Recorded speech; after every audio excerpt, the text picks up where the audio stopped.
오늘 하나님께서 주신 말씀은 호세아서 10장 1절로 8절까지 말씀입니다. 호세아 10장 1절에서 8절까지 말씀. 제가 할 때는 항상 이제 교독을 했었죠. 오늘도 교독을 하도록 하겠습니다. 제가 한 절, 여러분이 한 절 이렇게 같이 읽도록 하겠습니다. 이스라엘은 열매 맺는 무성한 포도나무라. 그 열매가 많을수록 재단을 많게 하며 그 땅이 번성할수록 주상을 아름답게 하도다. 그들이 두 마음을 품었으니 이제 벌을 받을 것이라.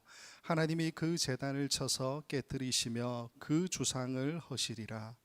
그들이 이제 이르기를 우리가 여호와를 두려워하지 아니하므로 우리에게 왕이 없거니와 왕이 우리를 위하여 무엇을 하리요 하리로다.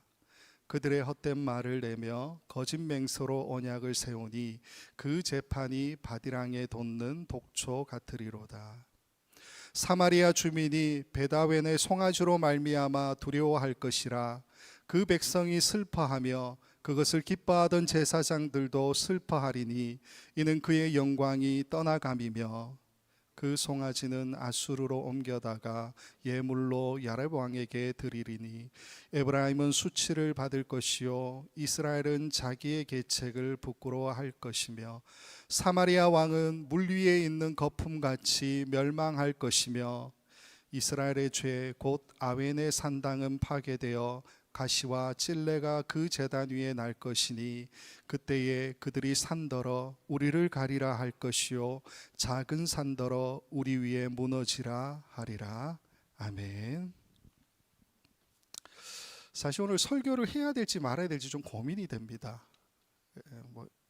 앞에 설교하러 나온 목사가 이런 얘기를 하는 게 좀 말이 안 되는 것 같죠. 왜 이야기를 드리느냐면요, 오늘 기도하신 최영 집사님께서 제가 설교할 내용을 다 말씀하셨어요. 기도로. 제가 원고를 보내드린 것도 아니고요.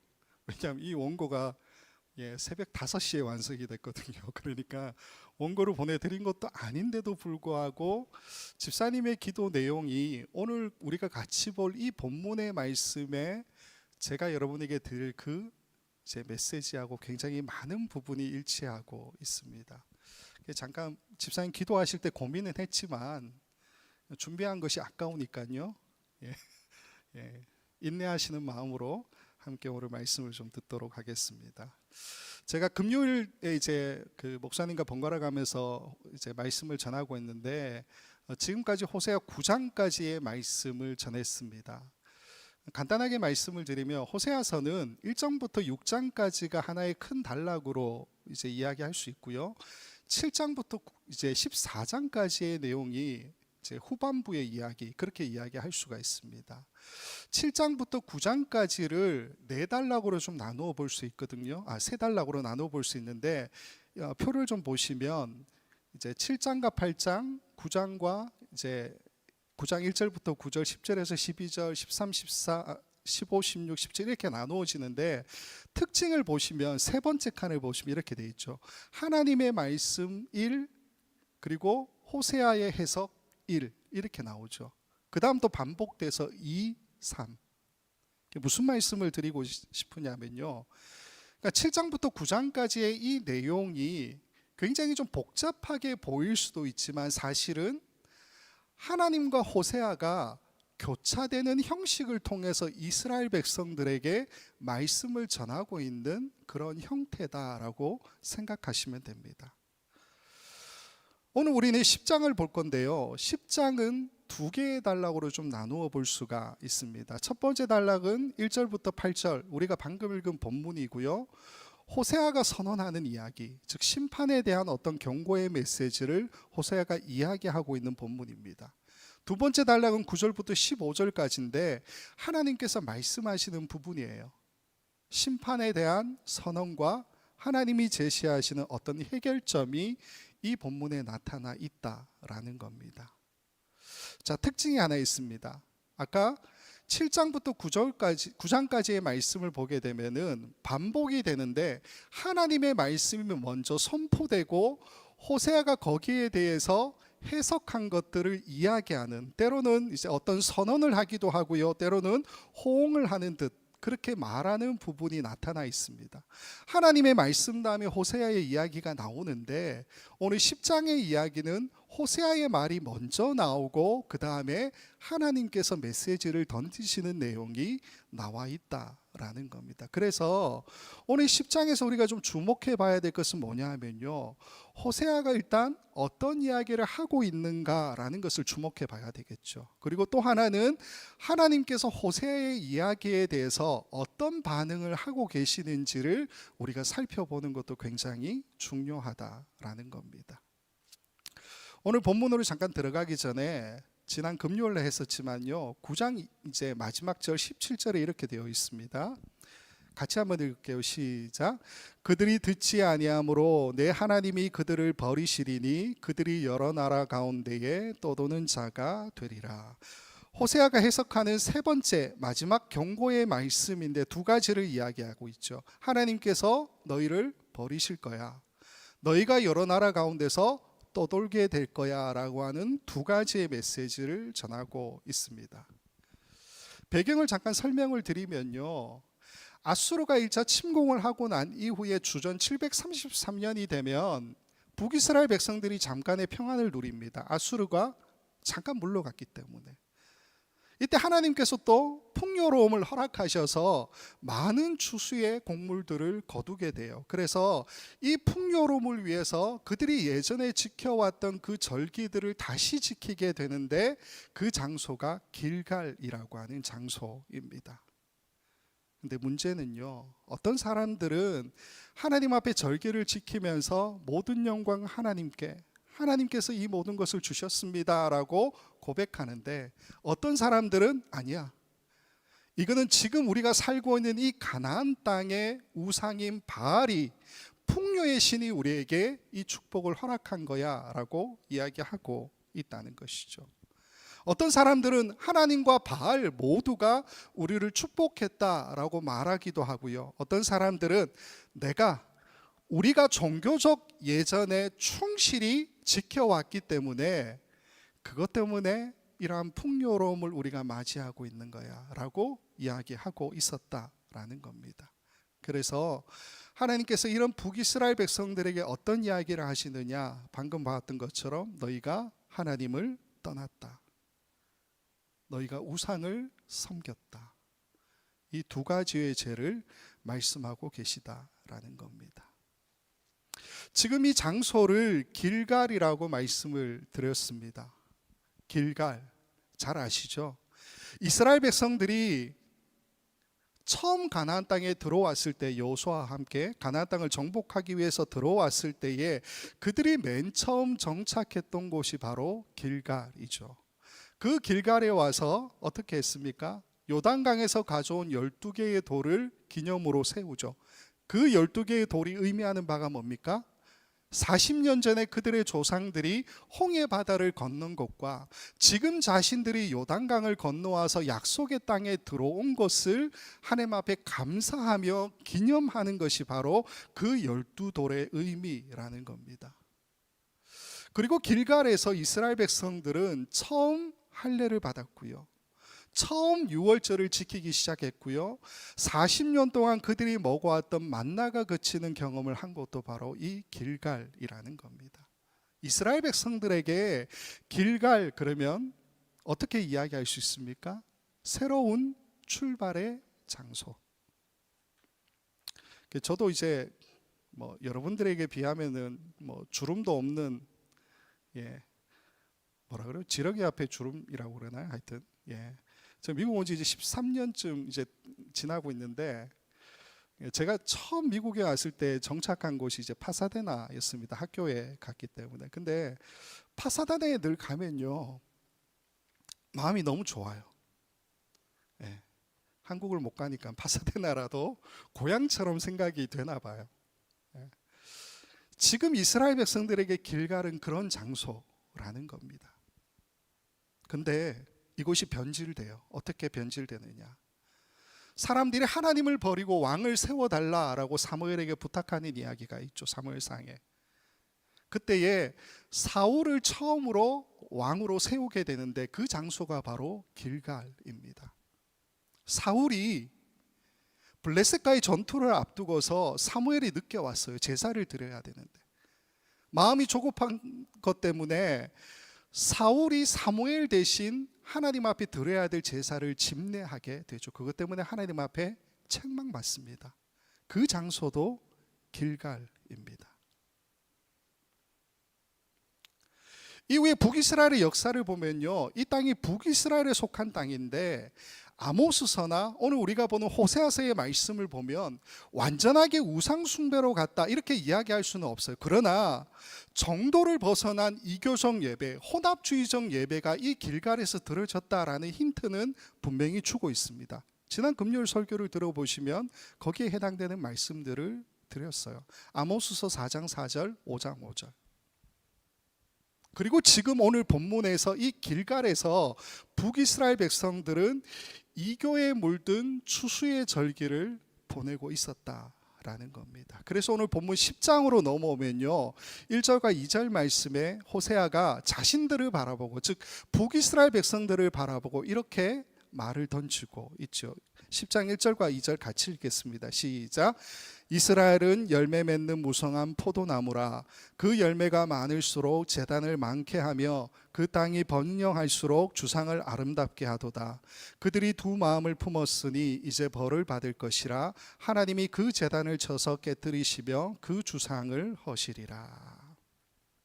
자, 우선 지금 호세아가 10장 1절에서 맨 처음 이야기하는 것이 뭐냐면 이스라엘은 열매 맺는 무성한 포도나무라 이렇게 이야기하고 있죠.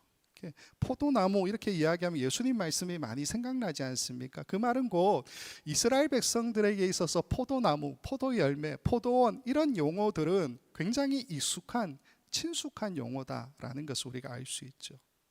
자, 우리가 여기에서 좀 주목해 봐야 될 것은 뭐냐 하면요, 이 1절의 주어가 이스라엘은 이라고 시작해요. 앞장에 보면요, 대부분 에브라임은 이렇게 이야기합니다. 북이스라엘을 가리켜서. 근데 여기는 이스라엘은 이라고 이야기하고 있죠. 이 말은 어떤 의미냐면 북이스라엘 이 백성들만을 대상으로 이야기를 하고 있는 것이 아니라 온 이스라엘 전체와 그 역사를 아울러서 지금 호세아가 어떤 이야기를 하고 있는 거예요. 그 얘기가 뭡니까? 북이스라엘은 열매 맺는 무성한 포도나무라. 무슨 말입니까?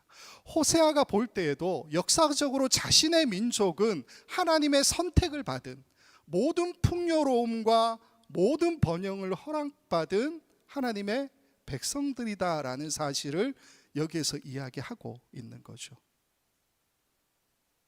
근데 자신들이 받은 그 번영과 풍성을 그들은 어쩌면 당연하게 여겼던 것 같습니다. 서서히 타락의 길을 걷게 되죠.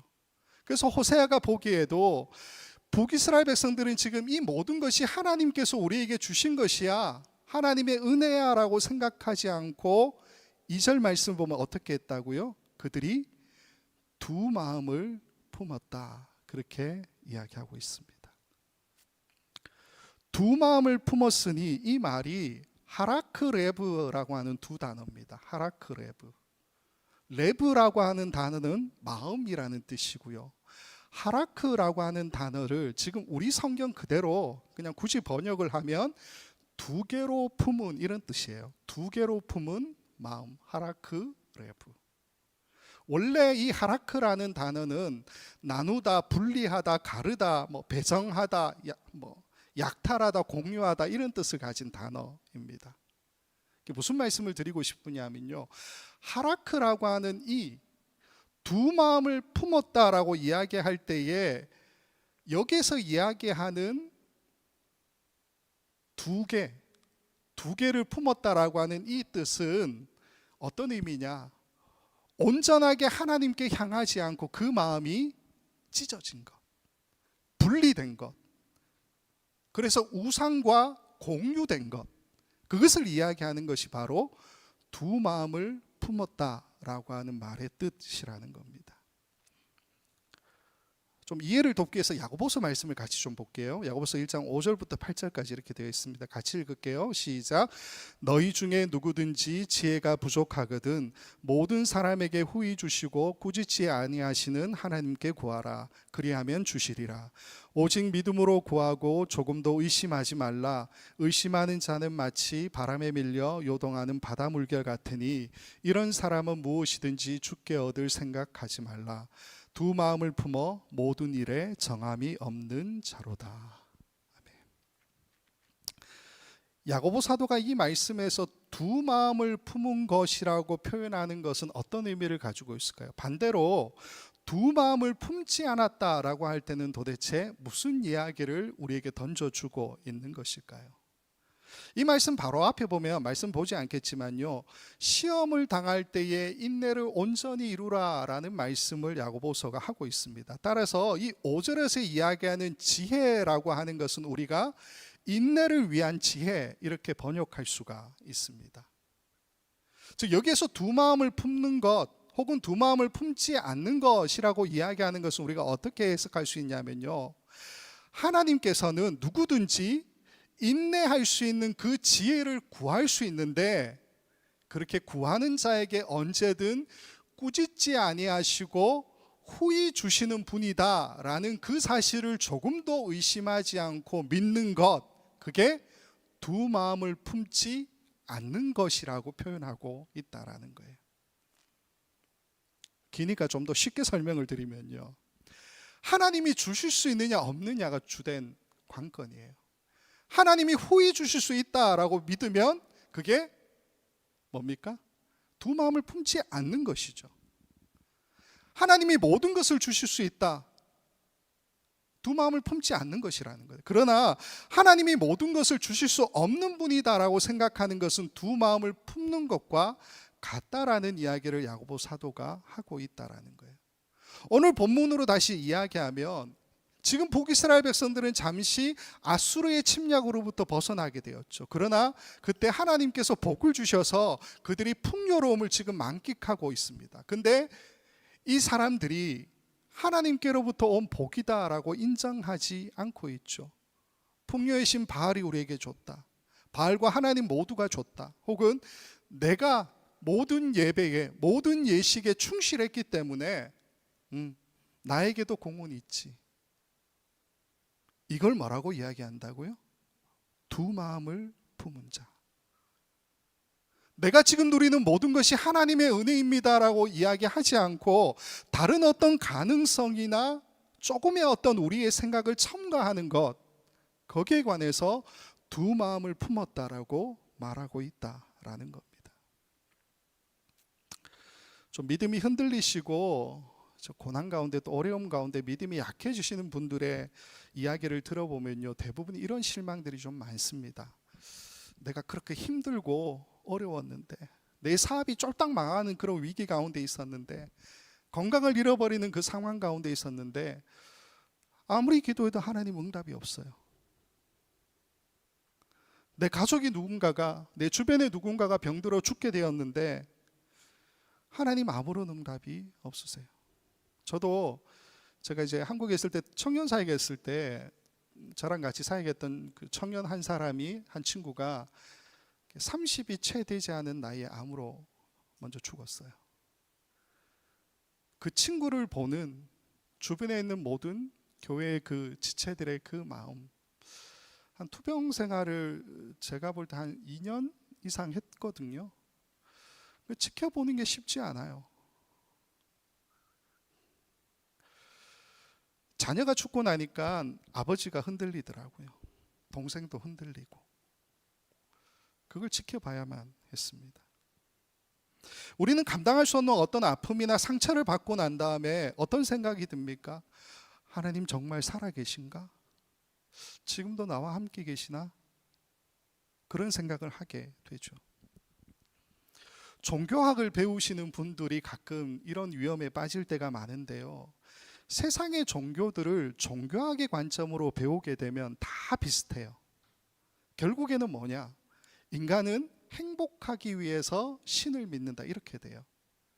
여기까지 가면 좋은데 그 다음 단계가 뭐냐면 그래서 신은 없다. 우리가 과학으로 다 모든 것을 대답할 수 없는 신의 영역이 존재한다라고 우리는 믿고 있죠. 사실 창조에 관해서 성경이 이야기하는 것 말고 과학이 이야기하는 것은 지금은 일단 빅뱅이라고 하는 이론이 굉장히 주된 이론이죠. 그러나 빅뱅으로도 해결되지 않은 과학적인 숙제들이 굉장히 많이 있습니다. 근데 이 과학이 말하는 것보다 사실 성경이 창조에 대해서 말하는 것이 훨씬 더 적어요. 그래서 많은 현대인들 가운데 진화론의 입장을 가지고 있는 사람들은 성경을 문자주의적으로 해석하고 있는 우리 같은 사람들을 보면 굉장히 답답해하는 것이 현실입니다. 과학은 나날이 발전하고 있죠. 이러한 과학의 발전 속에서 우리가 성경 말씀을 정확하게 이해하지 않게 되면, 과학을 이해하는 신학적인 눈이 없게 되면요, 이 시대를 살아가는 많은 사람들을 우리는 놓치고 살아가는 것 아니겠습니까? 가끔은 너무 고집스럽게 신앙이 좋으셔서 과학을 부정하시는 분들을 보는데 그것도 좀 아닌 것 같다라는 생각도 듭니다.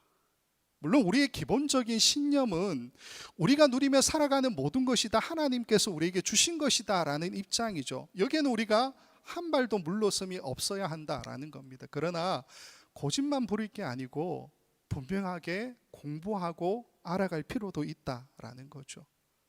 쉬운 길을 대부분 선택하지 않습니까? 어떤 사람들은 이런 고난 앞에 있는 사람, 여러 가지 질문 앞에 있는 사람, 이런 사람들과 별로 관계 맺으려고 하지 않는 것을 보게 됩니다. 그런 사람들은 몇몇 똑똑한 사람들, 목사님들 이런 분들에게 다 맡겨두고 나는 그저 나에게 주어진 신앙생활 최선을 다해 열심히 하면 돼, 그렇게 생각하죠. 근데 그게 쉬운 길입니다. 어쩌면 하나님이 모든 것을 하실 수 있다라고 하는 것을 우리는 애써 부인하는 모습이 아닌가라는 생각도 들어요.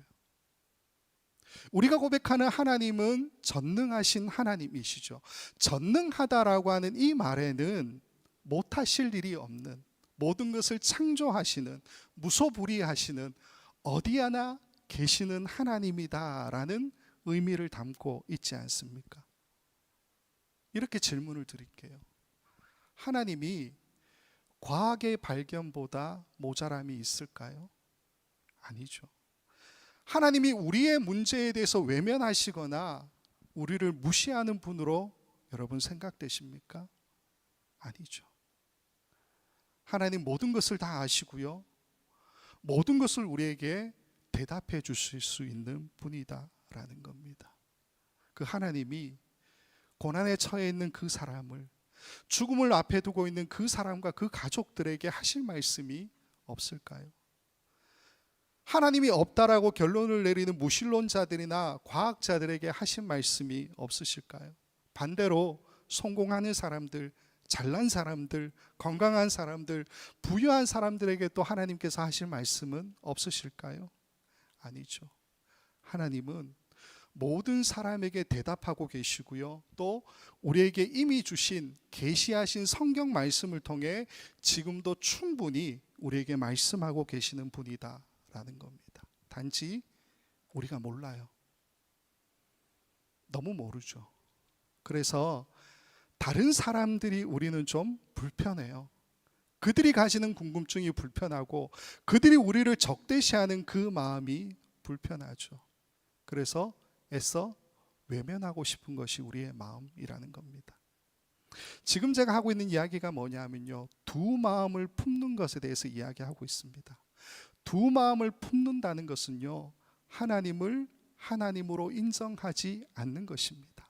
하나님은 모든 것이 가능하시고 모든 대답을 하실 수 있는 분이라는 그 사실을 믿지 않는 것이 하라크, 마음이 찢어진 두 마음을 품은 자라는 겁니다.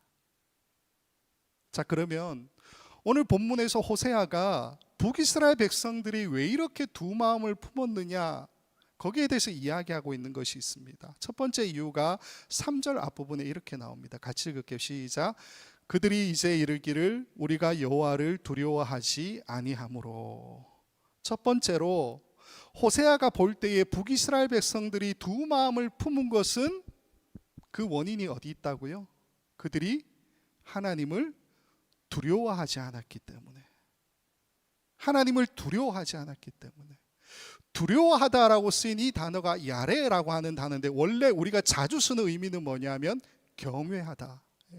경외하다. 하나님을 경외하지 않는 그 마음 때문에 그들은 찢어진 마음을 가지고 있다라는 거죠. 두 번째 이유는 3절 뒷부분부터 4절까지 이렇게 나옵니다. 같이 읽을게요. 시작. 우리에게 왕이 없거니와 왕이 우리를 위하여 무엇을 하리오 하리로다. 그들이 헛된 말을 내며 거짓 맹세로 언약을 세우니 그 재판이 바디랑에 돋는 독초 같으리로다. 사람들이 왕이 없어도 괜찮다. 왕이 있은들 어떻을까? 그렇게 이야기한다고 말하죠. 재판에서는 헛된 말과 거짓된 맹세와 거짓 언약을 아무런 가책 없이 남발하고 있는 것에 대해서 이야기하고 있다라는 겁니다.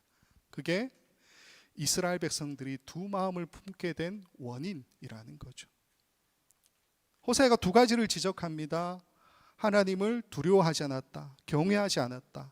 그리고 또 하나는 뭡니까? 왕이 없어도 괜찮다. 왕이 있은들 무엇을 쓰겠느냐. 재판에서는 거짓 맹세, 헛된 언약, 거짓된 말 이런 것들을 일삼았다. 거기에 대해서 이야기하고 있죠. 좀 쉽게 정리를 해드리면요.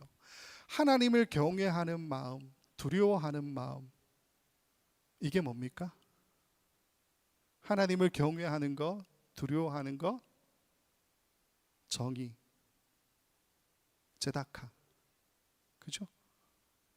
뒤에 나오는 왕도 무시하고 재판에서 양심 없는 헛된 말도 하고 거짓 맹세하고 거짓 언약을 남발하는 것. 이게 뭡니까? 관계 안에서 일어나는 일이잖아요. 공의, 미슈파트. 신약으로 이야기하면 하나님 사랑, 이웃 사랑을 이야기하고 있죠. 그들에게 없는 것이 이거라는 거예요. 그래서 두 마음을 품었다라고 호세아가 말해주고 있다라는 겁니다. 사실 구약 성경 안에 정의와 공의에 대한 이야기는 호세아만 전하고 있는 메시지가 아니죠. 북이스라엘이나 남유다나 당시에 활동했던 선지자들의 입을 통해서 이 정의와 공의에 대한 메시지가 얼마나 많이 흘러나온지 모릅니다. 말씀을 네 군데만 볼 텐데요. 이사야서, 예레미야서, 에스겔서, 아모스서만 보도록 하겠습니다. 이사야서와 예레미야, 에스겔은 남유다에게 말씀하신 거고요. 나머지 이제 마지막 아모스서는 북이스라엘에 말씀한 겁니다. 이사야 5장 6절과 7절 말씀을 보면 읽지는 않을게요. 7절 말씀 끝에 보면 어떻게 이야기합니까? 그들에게 정의를 바라셨더니 도리어 포악이요 그들에게 공의를 바라셨더니 도리어 부르짖음이었도다. 그렇게 말씀하죠. 예레미야 22장 3절 말씀 같이 보면 이렇게 돼 있죠.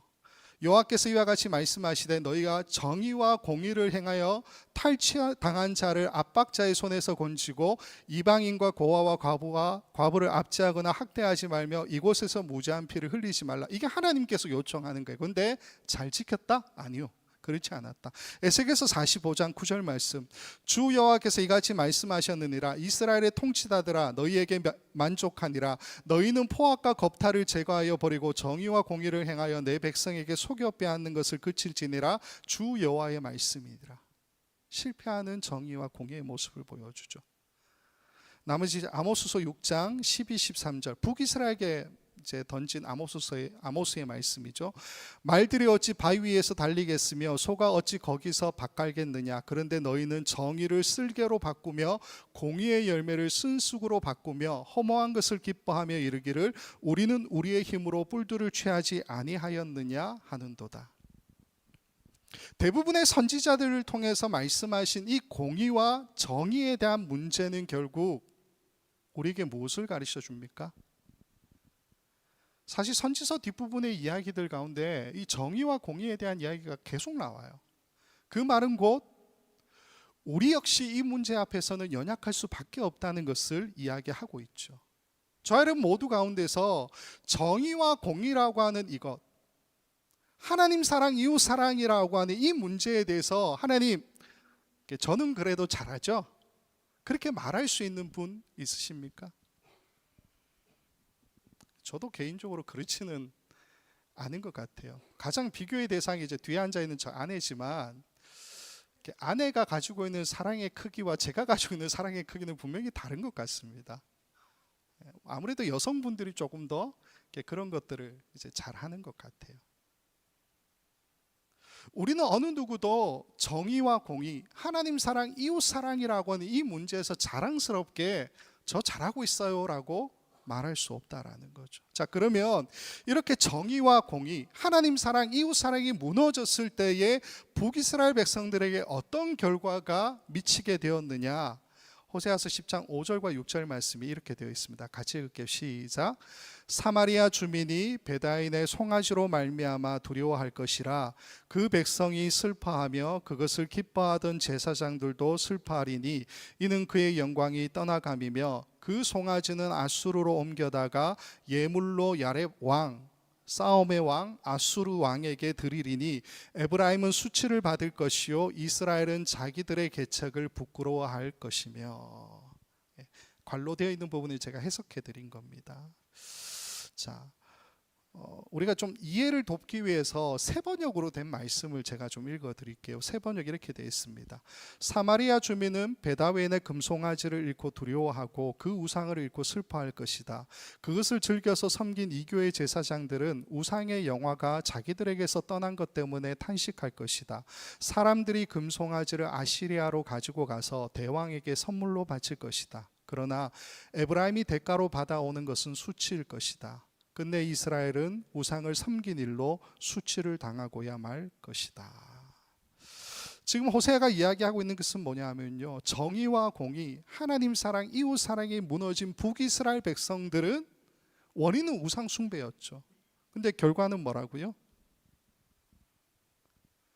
그들이 믿었던 신을 더 강력하게 믿고 있는 어떤 나라에게 뺏길 거다라고 이야기하고 있죠. 우상 숭배를 제가 호세아서를 이제 설교하면서 여러 번 말씀드렸지만, 우상 숭배가 다른 종교 믿고 다른 신 믿는 거에 대해서 꼭 이야기하는 건 아니다라고 말씀을 드렸습니다.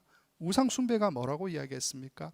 그 근본 바탕에는 오로지 나를 위해, 나만을 위해, 우리만을 위해 살겠다는 그 마음이 가득한 것. 그래서 나 하나님 필요 없어 라고 생각하는 것이 우상 숭배라는 거예요. 지금 북이스라엘 백성들이 하나님도 버리고 이웃도 버리고 정의와 공의를 외면하는 삶을 선택했어요. 그러면 승승장구 세상 말로 잘 나가야 하는 것 아니겠습니까? 근데 호세아가 뭐라고 이야기합니까? 그들이 그렇게 믿고 섬겼던 금송아지를 아수르에게 빼앗기게 될 것이다. 그들에게는 이제 수치만이 남게 될 것이다. 너희가 우상을 섬긴 그 일 때문에 부끄러워질 거야. 그 이야기를 하고 있죠. 나보다 더 강력하게 우상을 섬기는 그 나라에게 내가 섬겼던 그 우상의 신을 뺏긴다. 근데 우리가 현실 속에서 이런 상황들을 많이 경험하죠. 어떻게 해요? 아까 우상 숭배를 뭐라고 해석했습니까? 나를 위해, 나만을 위해, 우리만을 위해. 내가 독하게 그렇게 살아가고 있는데 나보다 더 독한 사람 만났을 때 어떻게 됩니까?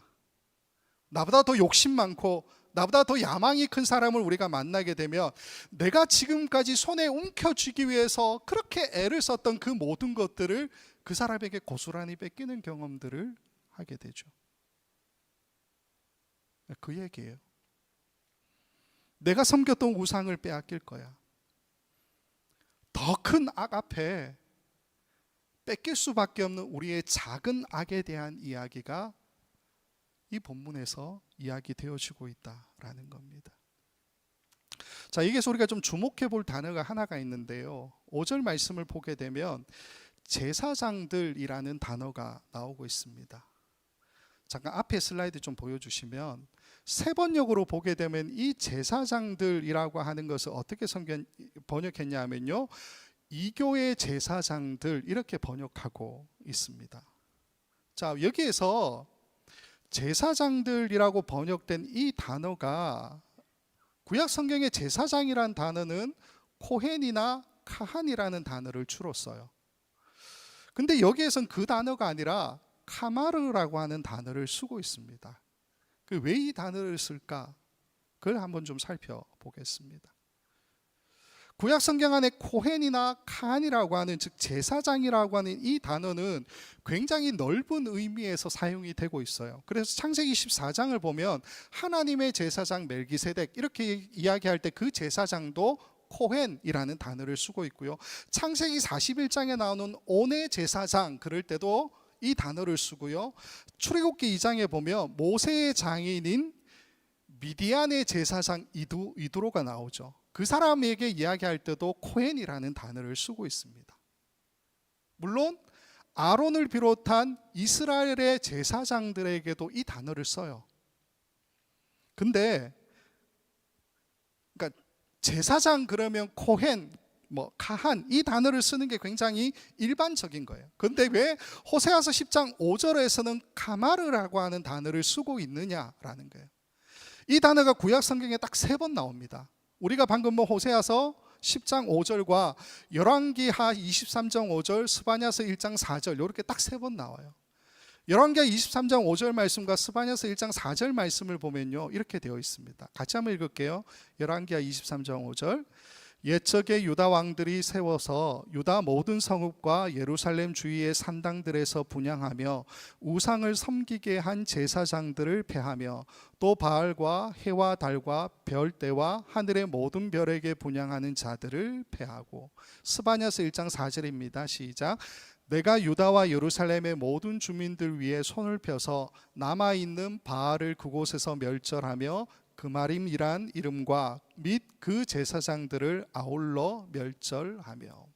자, 이 말씀들을 보게 되면요 오늘 보면 10장 5절에 나오는 제사장들이라고 번역된 카마르라고 하는 이 단어는 분명하게 우상을 섬기는 제사장, 바알을 섬기는 제사장을 의미하고 있죠. 그래서 단어를 찾아봐도 이 단어는 오직 우상을 섬기는 제사장이라는 뜻밖에 없습니다. 우리가 기억해야 할 것은요 북이스라엘 백성들이 처음부터 금송아지 세우고 우리는 이제 하나님을 버리고 우상 숭배로 갈 거야 라고 선포하지 않았다라는 거죠. 북이스라엘 백성들이 금송아지를 처음 세운 그 이야기가 열왕기상 12장 27절에 나와 있습니다. 같이 한번 읽을게요. 시작. 만일 이 백성이 예루살렘에 있는 여호와의 성전에 제사를 드리고자 하여 올라가면 이 백성의 마음이 유다 왕 된 그들의 주 르호보암에게로 돌아가서 나를 죽이고 유다의 왕 르호보암에게로 돌아가리로다 하고. 무슨 말이냐면요 지금 남과 북으로 나뉘어진 이 상황, 솔로몬이 죽고 남과 북으로 나뉘어진 이 상황에서 북쪽은 여로보암이, 남쪽은 르호보암이 왕이 되었어요. 근데 북쪽의 왕이 된 여로보암이 생각할 때에 절기마다 모든 이스라엘 백성들은 예루살렘을 방문해야 되잖아요. 근데 매번 갔다가 르호보암에게 마음을 뺏기면 어떻게 될까? 혹시 돌아와서 쿠데타 일으키지 않을까? 그런 염려가 되었다라는 겁니다. 그래서 여로보암이 대안을 제시해요. 그 대안의 이야기가 그 뒤에 나오는 28절 29절 말씀입니다. 이렇게 되어 있어요. 시작. 이에 계획하고 두 금송아지를 만들고 무리에게 말하기를 너희가 다시는 예루살렘에 올라갈 것이 없도다. 이스라엘아, 이는 너희를 애굽 땅에서 인도하여 올린 너희의 신들이라 하고 하나는 베델에 두고 하나는 단에 둔지라. 뒤에 말씀을 보면 이것 말고도 수많은 산들 위에 산당들을 세웠다 그렇게 또 이야기하고 있습니다. 자, 여기에서 너희를 애굽 땅에서 인도하여 올린 너희의 신들이라 하고 이야기할 때 이 신들이라고 하는 단어가 어떤 단어냐면 엘로힘이에요. 엘로힘 아시죠? 창세기 1장 1절에 하나님을 가리키는 그 단어가 바로 엘로힘입니다. 이게 남성 복수형이기 때문에 그러니까 이 단어를 이제 굳이 해석할 때에 오늘 본문을 보면은 우리 본문에는 우상의 신들, 그래서 소문자 가츠라고 되어 있어요. 그렇게 번역하고 있죠. 근데 그 단어와 창세기 1장 1절에 나오는 하나님을 뜻하는 단어가 엘로힘, 같은 단어예요. 구약 성경에서 엘로힘이라고 하는 이 단어는 고대 근동사에서 주로 신 혹은 신과 같은 존재, 천사, 이런 것들을 가리키는 일반 대명사였습니다. 그래서 하나님께 사용되기도 하고요, 우상에게도 사용되는 그런 단어였다는 겁니다. 그래서 우리는 이렇게 해석하는 게 아니고요, 방금 우리가 살펴본 이 열왕기상 12장의 말씀을 근거로 해서 여로보암이 베델과 단에 금송아지를 세우고 이게 너희의 신들이다 라고 이야기한 것은 어떤 의미냐, 이게 사실은 출애굽기 32장에 나오는 사건의 반복입니다. 출애굽기 32장을 보면요, 모세가 시내산에 올라가서 40일 동안 간간무소식이에요. 그때 뭐 했습니까? 올라가서 십계명을 받고 내려오게 되죠. 근데 너무 소식이 없으니까 백성들이 그 밑에서 막 소동이 일어나요. 아론이 이 소동을 잠재우기 위해서 어떻게 합니까? 백성들이 가지고 있는 금부치를 모아다가 금송아지상을 만들게 되죠. 그 얘기가 출애굽기 32장 4절에 이렇게 되어 있습니다. 같이 읽을게요. 아론이 그들의 손에서 금고리를 받아 부어서 조각칼로 새겨 송아지 형상을 만드니 그들이 말하되 이스라엘아, 이는 너희를 애굽 땅에서 인도하여 낸 너희의 신이로라 하는지라. 우리가 이 말씀을 보게 되면요, 작정하고 이스라엘 백성들이 우상을 숭배하기 위해서 금송아지 상을 세운 게 아니다라는 것을 알 수가 있죠. 여기에서도 너희의 신이로다 할 때 그 신도 엘로힘이라는 동일한 단어를 쓰고 있습니다. 그러니까 처음에는 그저 하나님을 표현할 수 있는 방법이 없으니까 자신들이 줄곧 애굽에서 보아왔던 그 형상 그대로 하나님을 만들어 놓고는 이게 우리를 애굽에서 인도하여 낸, 홍해를 건너게 하신 하나님이야 라고 말했다는 거예요. 마찬가지로 열왕기상 12장의 이야기도 여로보암이 베델과 단에다가 금송아지 상을 세운 것은 뭐라고요? 너희를 애굽 땅에서 인도하여 올린 너희의 신들 엘로힘이다, 하나님이다, 그렇게 이야기하고 있다라는 겁니다. 즉 이스라엘 백성들은 작정하고 우상 숭배를 시작하기 위해서 금송아지 상을 세운 것이 아니고 하나님을 표현하기 위해서 선택한 방식이 바로 금송아지 상이었다는 거예요. 근데 이게 시간이 지나면 서서히 변질되어 버리죠. 하나님은 자기를 어떤 다른 형상으로도 만들지 말라라고 분명히 말씀하셨잖아요. 형상을 만들어 놓고 보니까 점점 변질되더라라는 겁니다. 나중에는 적극적으로 하나님에게는 손절하고 풍요의 신인 바알을 섬기는 것들로 바뀌어 가고 있다라는 거죠. 왜 이렇게 될까요? 우리가 이렇게 될 수밖에 없는 이유가 하나님이 눈에 안 보여서 그래요. 하나님이 우리 눈에 보이면, 갑자기 그 생각이 드는데, 저희 아들이 저희가 방이 많지 않아서 저희 아들이 거실 생활을 하거든요, 저랑 같이. 근데 가끔 아들이 이제 뭔가 제 눈치를 볼 때가 있어요. 아빠가 없으면 안 보겠죠, 눈치를. 근데 아빠가 있으면 눈치 볼 때마다 뭐 하고 있을까요? 착한 일, 공부 열심히 하고 그럴까요? 아니죠. 눈치 볼 때마다 딴짓하고 있겠죠.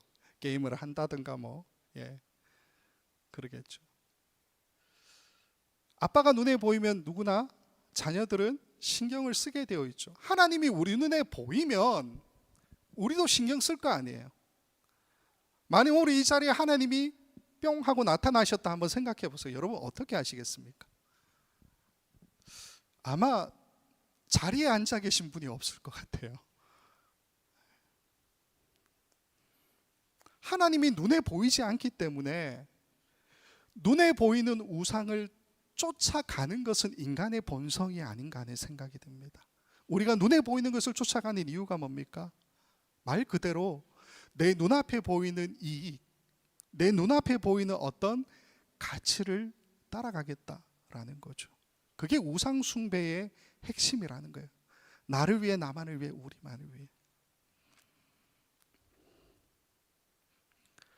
호세아 이런 이야기들을 하나님께서 다 듣고는 9절부터 15절 말씀을 통해서 하나님께서 이제 말씀하시는 장면이 이어집니다. 다 볼 수는 없고요. 그 중에 핵심이 되는 내용이 12절입니다. 12절에 이렇게 되어 있어. 같이 읽을게요. 너희가 자기를 위하여 공의를 심고 인애를 거두라. 너희 묵은 땅을 기경하라. 지금이 곧 여호와를 찾을 때니 마침내 여호와께서 오사 공의를 비처럼 너희에게 내리시리라. 이 12절에서 공의라고 하는 이 단어가 두 번 나오는데 사실 이게 번역이 잘못돼서 정의입니다. 제다카 그렇게 번역해야 돼요. 세 번역으로 다시 보여드리면 이렇게 돼요. 정의를 뿌리고 사랑의 열매를 거두어라. 지금은 너희가 주를 찾을 때이다. 묵은 땅을 갈아엎어라. 나 주가 너희에게 가서 정의를 비처럼 내려주겠다. 여기서 인애라고 하는 단어가 나오는데요. 이 인애가 호세아서 4장과 6장에서 언급했던 그 인애, 헤세드라고 하는 단어입니다. 하나님께서 4장을 보면 이스라엘 백성들과 논쟁하시겠다 그렇게 선언하세요. 그 이유 중에 하나가 뭐냐? 이 땅에 인애가 없기 때문이다. 그렇게 말씀하고 계시죠. 이 12절 맨 앞에 너희가 자기를 위하여 공의를 심고 인애를 거두라 라고 말씀하고 있는데 하나님께서 사실 여기에 중간에 번역에 좀 오류가 있습니다. 어떤 오류가 있냐면 여기에 자기를 위하여 라고 하는 말은 없어요. 이렇게 번역된 단어가 뭐냐면 아브라고 하는 단어인데 제가 이제 4장 설명드릴 때 아브바알이 아브이쉬 이런 이야기를 했었죠. 내 바알, 내 남편 그런 이야기를 했었는데 그 아브, 나의 이런 뜻이에요. 그래서 직역하면 어떻게 되냐면 너희는 내 정의를 심고 인애를 거두라. 이게 더 바른 직역입니다. 너희는 내 정의를 심고 인애를 거두라. 인애가 하나님을 사랑하는 거거든요. 정의를 심고 인애를 거두라. 뭡니까? 방금 얘기했잖아요. 하나님 사랑. 그 이야기하죠. 그 뒤에 또 어떤 이야기를 합니까? 너희 묵은 땅을 기경하라 이렇게 이야기하죠.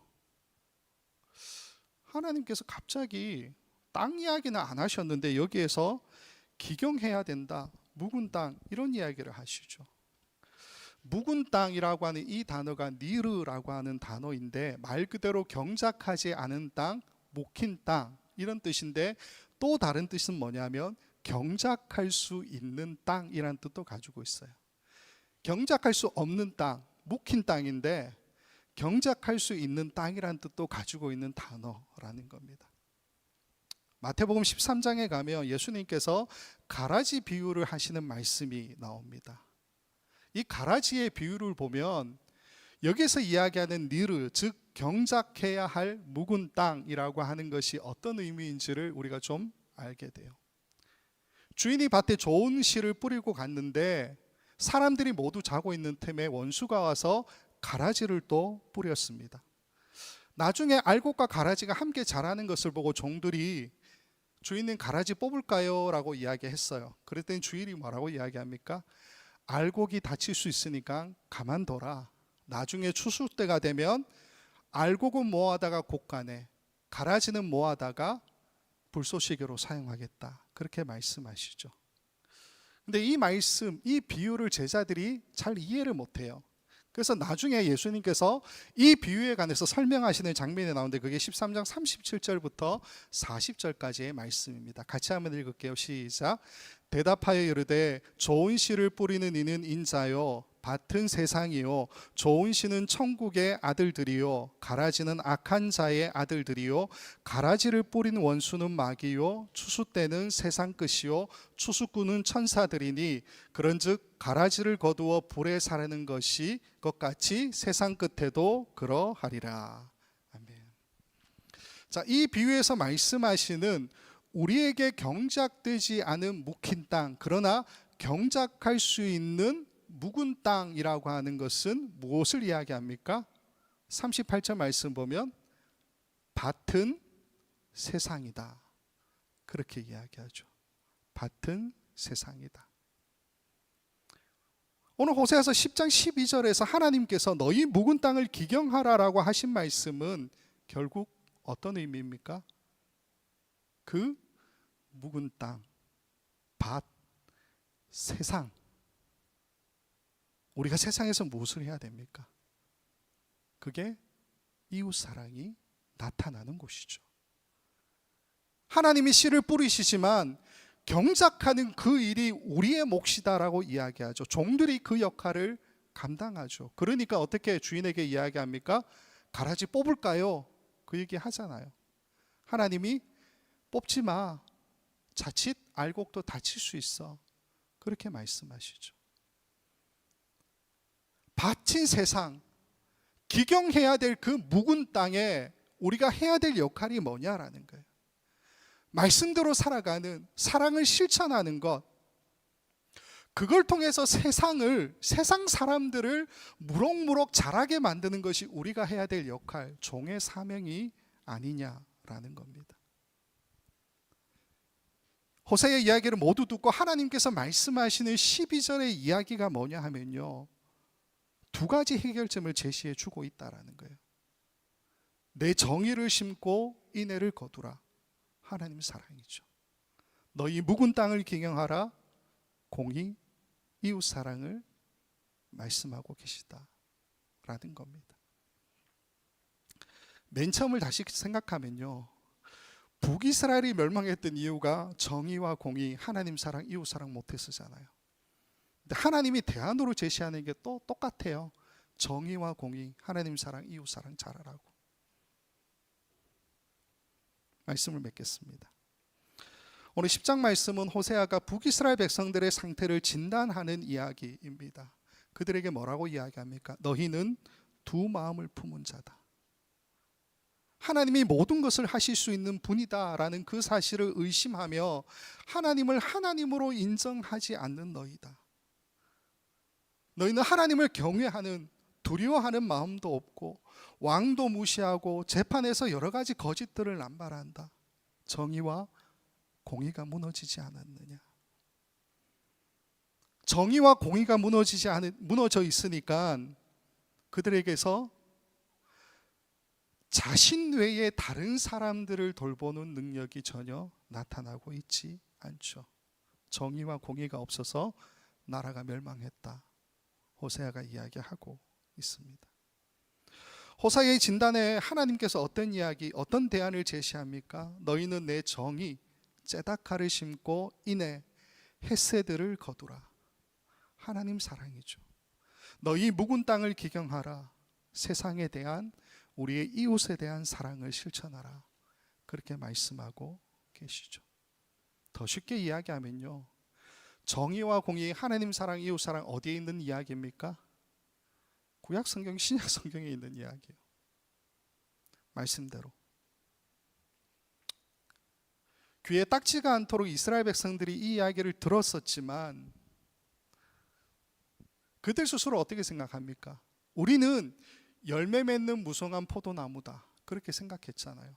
그러나 선택받은 백성이라고 하는 자부심은 있지만 정작 그들이 살아야 하는 정의와 공의, 하나님 사랑, 이웃 사랑이 없는 그 모습을 호세아가 지적하고 하나님이 맞다라고 이야기하고 계시죠.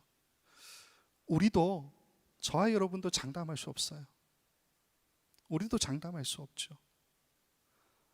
나와 공동체 모두를 포함한 이 시대를 살아가고 있는 우리 모두는 하나님 사랑, 이웃 사랑이라고 하는 것을 과연 제대로 잘 지켜가고 있을까요? 요즘 나타나는 교회의 현상 중에 하나가 뭐냐 하면요, 하나님 사랑을 위해서 이웃 사랑을 과감하게 포기하는 현상이 나타나요. 많은 교회들이 그렇지 않습니까? 가장 극명하게 이 사실을 봤던 것이 코로나 기간이었죠. 집합금지, 예배 온라인으로 드리시고 교회에 모이지 않았으면 좋겠다라고 이야기했는데, 우리는 하나님을 사랑하기 때문에 교회에 모여야 됩니다. 제가 가지고 있는 신앙이 아니어서 어떻게 판단할 수 없겠지만 아쉬웠어요. 하나님 사랑에 대해서 온 마음을 드리는 건 너무 좋지만 그 모습이 반대로 이웃 사랑을 포기하는 모습으로 나오지 않았느냐라는 생각을 가질 수밖에 없죠. 종교적 열심, 헌신, 봉사 좋지만 하나님이 없는, 하나님 사랑이 없는 이러한 헌신과 열심만 우리는 가지고 있는 것 아닐까요? 아니면 신앙생활은 하는데 하나님 사랑에도 별로 관심 없고 이웃 사랑은 나 모르겠고 그러지 않습니까? 우리가 오늘 북이스라엘에게 호세아가 던지는 그 이야기, 하나님께서 그 이야기에 또다시 대답하시는 오늘 이 말씀을 우리가 다시 한번 생각했으면 좋겠습니다. 그래서 저 여러분 모두가 북이스라엘 백성은 무너졌죠. 그러나 우리는 우리를 다시 한번 새롭게 했으면 좋겠습니다. 두 마음을 품지 않고 하나님이 모든 것을 하실 수 있음을 인정하고 정의와 공의, 하나님 사랑, 이웃 사랑을 우리의 삶에 드러내고 실천할 수 있는, 그래서 심판과 멸망이 아니라 주님께 드릴 수 있는 귀한 열매를 가득 안고서 주님, 저 그래도 나름 애썼어요 라고 고백할 수 있는 저와 여러분의 모든 삶이 될 수 있기를 우리 주님의 이름으로 간절히 축원을 드립니다. 기도하겠습니다. 고마우신 아버지 하나님, 부족한 우리에게, 연약한 우리에게 말씀하시고 말씀을 통해서 또다시 늘 모자라고 늘 부족한 저희 자신들을 돌아보게 하시니 감사를 드립니다. 하나님을 하나님으로 인정하지 않는 두 마음이 우리에게 있음을 고백합니다. 그 마음으로 정의, 하나님 사랑, 공의, 이웃 사랑에도 관심이 없었던 우리 자신을 고백합니다. 때로는 우리 욕심에 이끌려서 잘못된 하나님 사랑과 이웃 사랑에게 목매어 살아왔음도 하나님 고백합니다. 아버지 하나님, 이 시간 우리를 새롭게 하여 주옵소서. 우리 안에 두 마음을 뿌리치고 하나님만을 고백하고 인정하며 살아가게 하여 주시고 우리로 정의와 공의, 하나님 사랑과 이웃 사랑을 회복하며 완성해가는 삶이 될 수 있도록 허락하여 주옵소서. 부족하지만 우리의 욕심을 내려놓고 온전히 하나님 사랑할 수 있기를 원합니다. 우리의 이웃과 형제 자매들에게 손 내밀 수 있기를 간절히 소망합니다. 그렇게 세상에 뿌려진 알곡들을 위해서 종으로서 우리의 책임을 끝까지 잘 감당하는 모든 성도들 될 수 있도록 허락하여 주시옵소서. 감사하고 예수 그리스도의 이름으로 기도하옵나이다. 아멘.